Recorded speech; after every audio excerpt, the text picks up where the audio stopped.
Hello, my name is Chasma Wallace, and this is my clinical assignment number one: learners, identity, and teaching beliefs.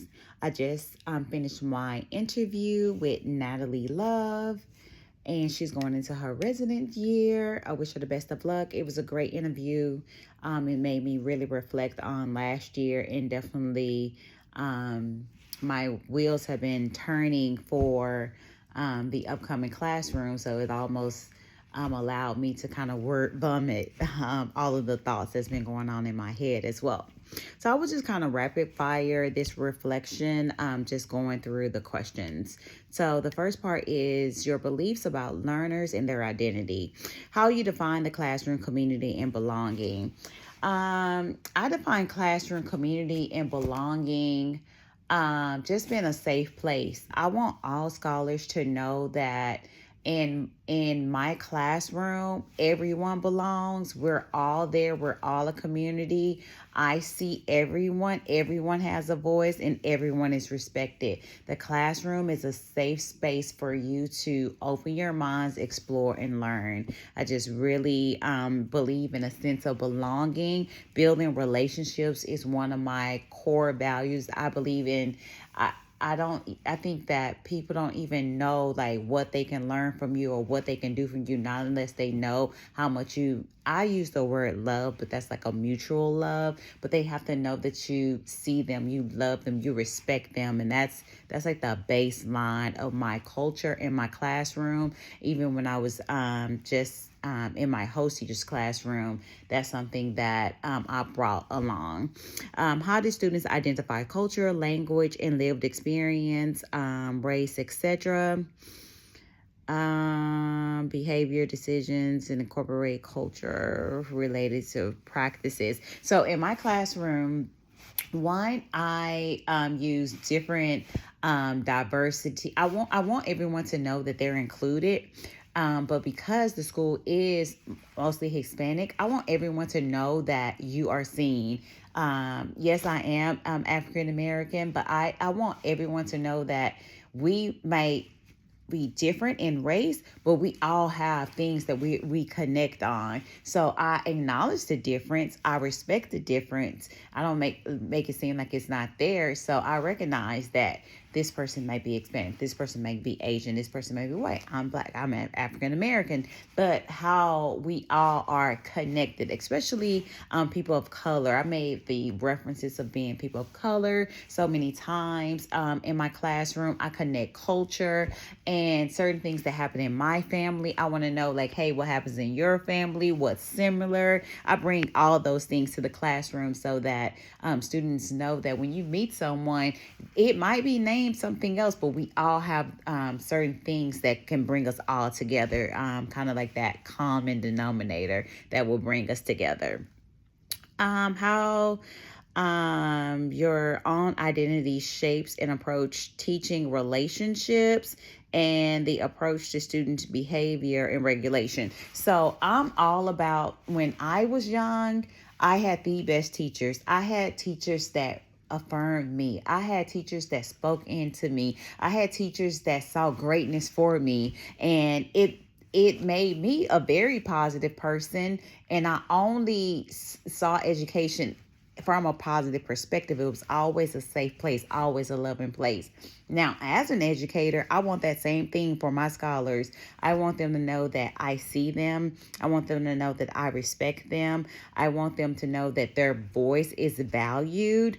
And I really appreciate that. Even when it comes to behavior, I'm a believer in setting expectations. So we discussed this in class, but I definitely believe this. Yes, there are school rules we must follow.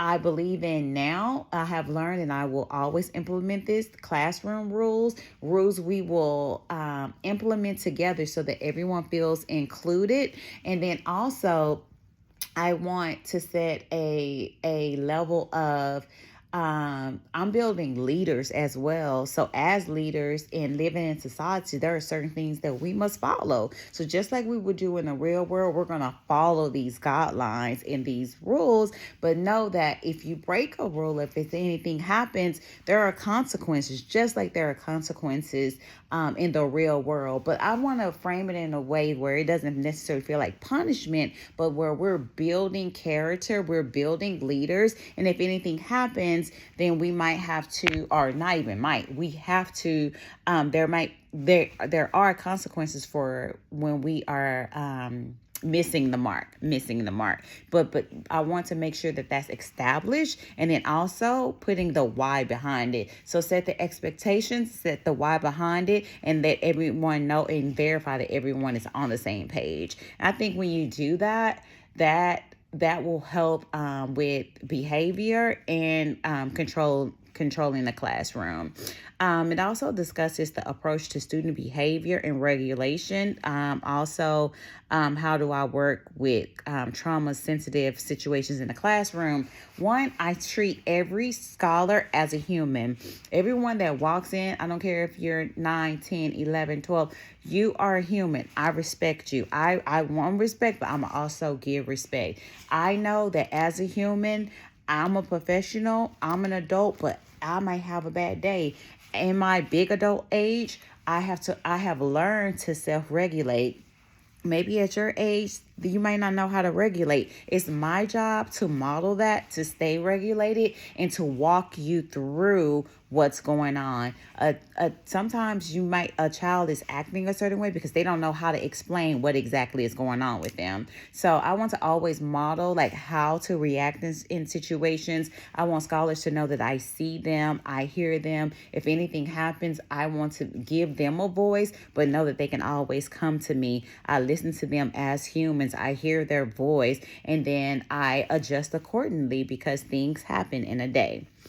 And also I know that trauma happens, and we deal with trauma in life, and trauma that happens before you even reach the classroom. I respect that, and I honor how a scholar is feeling, making sure we are within guidelines, but also seeing them as a person. But that's where building those relationships comes in, so you know a little bit what's going on, and all what's going on like in their past, in their family, a little bit more about their dynamic even outside of school. Another thing is parent contact and parent relationship. Really having good parent relationships helps even with the dynamic with the scholars. I learned that from last year, but I'm definitely going to implement that more now that I'm a teacher of record. Now I'm going to move into the growth over the past year. And just to sum it up, it's how has your practice changed over the past year? Key moments. So how my practice has changed over the past year is one, being in the classroom, I noticed things that my host teacher did that I'm definitely going to take, but there are certain things that I know I want to implement. I definitely want to establish just expectations right away. That's something that I want to establish, and then building relationships, and even getting to know my students a little bit outside of math. So I want to know like different math skills, but I also want to know like different interests and different things that they have outside of math, because that'll help me bring in some real world things and some exciting things when teaching math later.